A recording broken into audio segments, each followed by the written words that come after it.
What people don't understand about learning how to develop a growth mindset is all the intention that goes behind it. Maybe you're new to business and you're wondering how to take that business off the ground, and you're wondering how to shift your mindset in order to make that growth happen. Or let's say you've been in business and you've hit a plateau, but you can't seem to make it past where you are no matter what effort you put in. Either way, how you think about growth makes a huge difference in your ability to achieve that growth. In this video, that's what we're going to explore.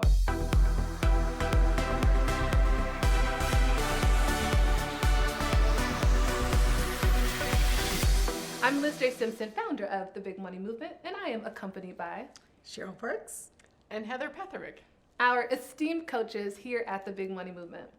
So Cheryl, Heather, if we're going to talk about a growth mindset, how that pertains to business growth, I always love to start with self-awareness, right? I always think the common denominator is always you, right? Yes. Everywhere you go. Everywhere you there go. are. Look, always smack dab in the middle of things. You know what I mean? So when we think about a growth mindset, I always think it starts with self-awareness, right? Taking inventory of what's my current state of thinking, right? What's led to that state of thinking? How do I respond in certain situations? So I think first and foremost is our own self-awareness. I know for me too, like when I think about my journey of growing a business, I needed to stop shaming myself for what I thought my weaknesses were, the things that I did wrong, and instead get curious about why I approached them that way. And oftentimes getting to the root of that, of the narrative, of the story, the programming, helped me, one, to just give myself compassion and forgive myself for whatever choices I made in the past. But more so, it helped me to think of new decisions and new agreements and new beliefs for myself, which I think are really critical, like being able to spin that. Because when you talk about a growth mindset, growth is change. Change is uncomfortable. It's a lot of things you can't control. There's uncertainty. And normally when we go through discomfort or or storms, if you will, you revert back to like your innate. Yes. You like your innate, early programming. Yes, like you're holding on, like it's like a survival tactic. Yes. It's like, oh, I don't like this. Let me revert back to this. So I think that was a huge thing for me with self-awareness. And then the other part of that self-awareness was understanding like what I do well. What are my unique qualities? What are my unique abilities? And then figuring out, how do I tap into those? How do I leverage those things to help me grow? I'll say for me too, there was a culture index that I created. I was a part of Vistage for a little bit. With Vistage, what they did for leaders in Vistage is we did a culture index when we first joined. And that culture index told a lot about your personality, your behaviors, your risk appetite, how you show up in complex situations. And so knowing that, one, encouraged me. It's like, you're built for this, but you got to know how to leverage these skills and abilities, and you have to understand how in certain environments or circumstances they show up. So I think for growth mindset, one, like be clear about you and who you are. What are you all's thoughts? I love that this conversation around being clear about who you are and how you show up, because at the end of the day, every single person has something they bring to the table. Whether it is, you are an introvert, and which typically means you might listen differently than someone who is all in it, all extroverted all the time, right? And wanting to present all the time.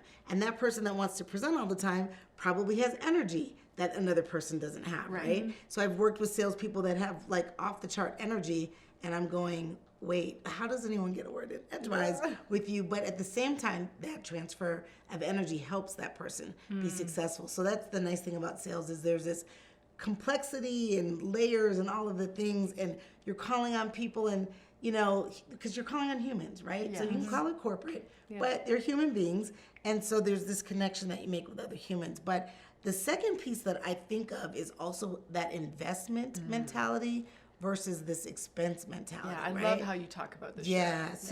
So understanding that when you've got an investment focus, that means, and I don't always just focus on finance, I think it's finance, time, and money. When you're investing from a financial perspective, or your time or your energy, there should be a return on that investment. You should be getting something on the back end of it. If it's an expense, and we do have expenses, right? I mean, as business owners, we have expenses. If you have expenses, you just need to call it what it is. It's an expense. Where you don't want to get mixed up is mixing the two up and not understanding where you are spending, thinking that's an investment, or you're thinking you're investing and it is purely just an expense. Right. You are just using time. Being in the lab would be part of it, right? So you're in the lab. Is that an investment of your time?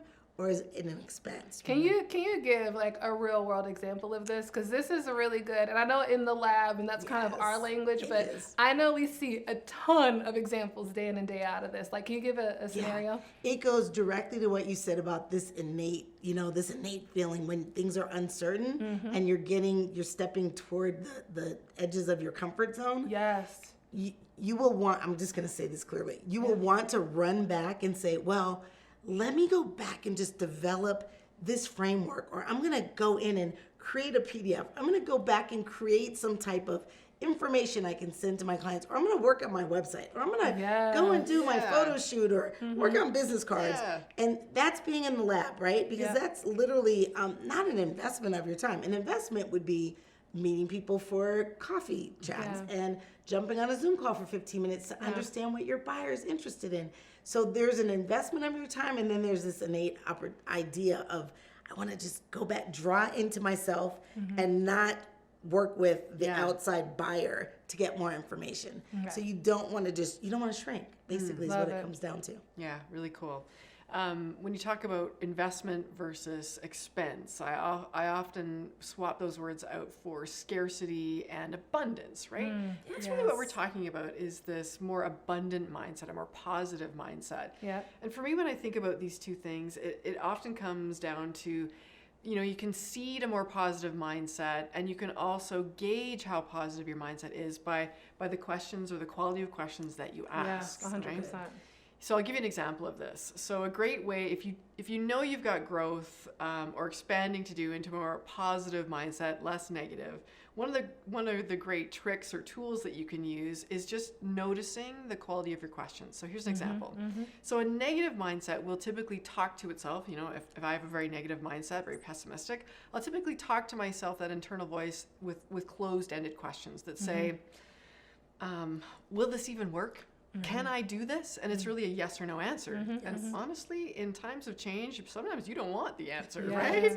Because if you're asking, will this work? Well, the only two options of answer is yes or no, right? Yeah. Can I do this? Yes or no. So that closed-ended question is a symptom of, or a footprint that's left behind by a negative mindset. Agreed. So if we're looking to shift into a more positive mindset, we can use this as a lever. So instead of asking ourselves closed-ended questions, or questions we don't really want the answer to, you can switch it up and ask instead questions like, how can I be successful? How can this work? Right. How can I increase my chances for success?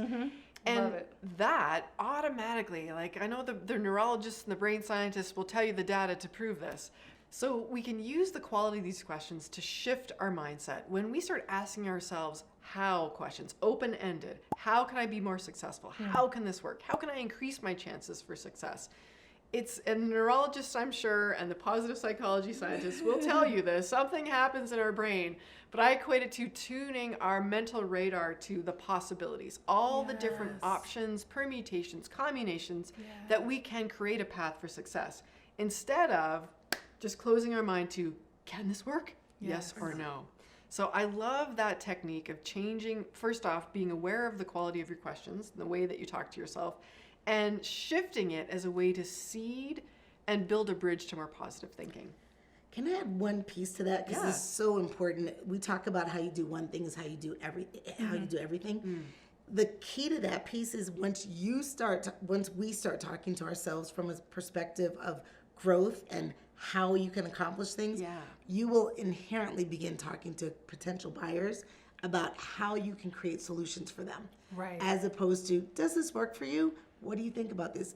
Yeah, does this fit? Does it work? Does it fit your budget? Is it gonna fit? Right. You'll begin it'll begin to be a growth mindset conversation with other people, and you'll see that evolution. Yeah, that ripple effect. So how you talk to yourself shows up also in how you talk to others. Yes. Yeah, great point. Wow, I love that. When you mention it, what comes to mind is the most recent book written by Anthony Iannarino. And that book is about the one-up, right? And he's writing a book about the premise of the future of sales and the evolution of who salespeople need to be in today's environment.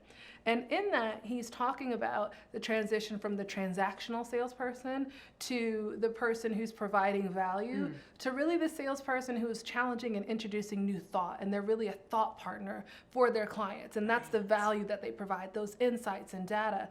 And so hearing both of you talk about that, it's what I'm hearing is you have to be that in order to exhibit that. Like you have to be that in your own life. And so when you have this growth mindset, which I want to give credit to Carol Dweck, right? So the individual who really proposed the idea of a growth mindset and wrote the book. And if the idea of a growth mindset is that the capabilities I was born with are not the capabilities that I have to live with for life, but that my IQ can be improved throughout my lifestyle, then you create this habit of like, how do I improve that? How do I ask better questions to create new results and new outcomes for myself? And then to bring those in conversations with the marketplace, it creates such distinct value because individuals will say, wow, when I'm around you, I think differently. Yeah. Right. And I have to give a plug to the big money movement because one of the things we hear over and over from the women in the big money movement is that you all challenge us to think differently. Yes. And I always say the beauty of helping others think differently is that I can teach you a strategy or tactic. Maybe that tactic will only serve you for so long or you might forget it. Yeah. But if I help you evolve how you think, then that thinking will serve you no matter what circumstance you find yourself in. Yeah. So powerful conversation. If you want to continue conversation with us, we're going to talk about how to leverage that growth mindset, that adaptability to overcome objections in your sales conversations. Hint, hint, we kind of just talked about it. We'll see you there. Click that next video right now.